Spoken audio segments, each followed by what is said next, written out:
Hello guys, नमस्कार guys. आज हम इस शेयर में बात करने जा रहे हैं हिंदुस्तान कॉपर लिमिटेड शेयर के बारे में।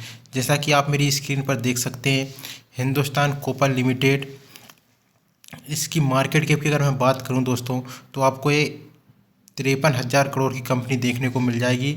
अगर स्टॉक के प्राइस की बात करूं, करंट प्राइस, तो यहाँ पर 551 रुपये इसका करंट प्राइस चल रहा है। अगर मैं इसकी प्रॉफिट ग्रोथ की बात करूं दोस्तों, तो आपको 42% इसमें प्रॉफिट ग्रोथ देखने को मिल जाएगी। डिविडेंड दोस्तों 0.26% का इसमें डिविडेंड आपको देखने को मिल जाएगा।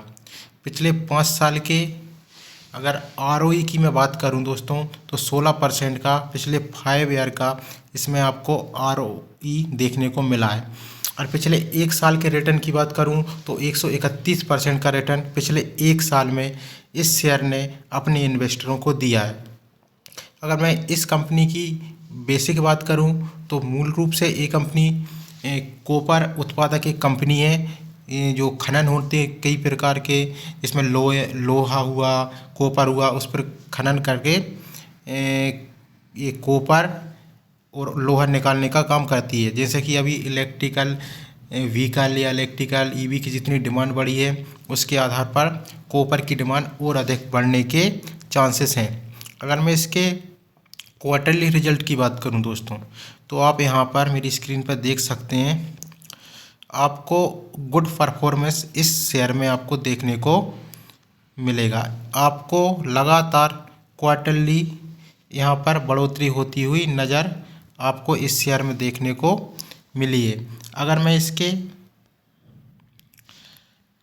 उसकी बात करूं, सितंबर यानी कि दूसरे क्वार्टर की बात करूं, तो इसमें आपको 282 करोड़ का आपको प्रॉफिट देखने को यहाँ पर मिला। अगर नेट प्रॉफिट की मैं बात करूं, तो 186 करोड़ का नेट प्रॉफिट इस शेयर में Q2 में आपको देखने को मिला है। बाकी आपको लगातार इस क्वार्टर में बढ़ोतरी देखने को मिली है।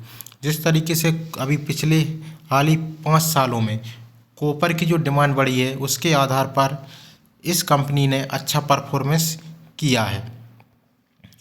अगर मैं इसके ईयरली की बात करूं दोस्तों, तो आप पिछले ईयर नेट प्रॉफिट देख सकते हैं 410 करोड़ रुपए का। पिछले ईयर 634 करोड़ का नेट प्रॉफिट इस कंपनी द्वारा किया गया था। और आपको मैं इस कंपनी पर कर्ज दिखा देता हूं दोस्तों। इस कंपनी पर सबसे अच्छी बात आपको एक देखने को मिलेगी। यहाँ पर आप देख सकते हैं कि 2020 में इस कंपनी पर 1564 करोड़ रुपए का कर्ज था, जो आज घटकर मात्र 142 करोड़ रुपए रह गया है। यानी इस कंपनी ने लगातार अपने कर्ज को भी कम करा है, लगातार प्रॉफिट को भी अपसाइड में रखा हुआ है। तो गुड परफॉर्मेंस इसमें कंपनी के बारे में बोल सकते हैं।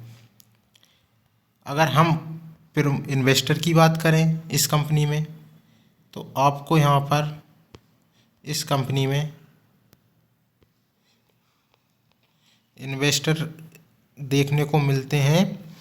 यहाँ पर प्रमोटर की होल्डिंग दोस्तों, प्रमोटर की होल्डिंग यहाँ पर 66% आपको देखने को मिलेगी। एफआईआई की बात करूँ तो 5%, डीआईआई डोमेस्टिक इन्वेस्टर यहाँ पर आपको 6%, और पब्लिक यानी रिटेल इन्वेस्टर के लिए 22% इन्वेस्ट अभी तक इस कंपनी में किया हुआ है, 22% लोगों ने।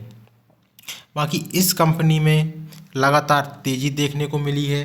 पिछले 1 साल की बात करें या पिछले क्वार्टरली की बात करें, लगातार इस कंपनी ने गुड परफॉर्मेंस दिया है। अभी दोस्तों जिस प्रकार ईवी सेक्टर में हम लोग शिफ्ट हो रहे हैं, तो उसके आधार पर कॉपर की डिमांड तेज़ी से बढ़ती हुई हमको देखने को मिलेगी। इसलिए यह कंपनी आने वाले समय में अपने इन्वेस्टरों को और अच्छा रिटर्न दे सकती है।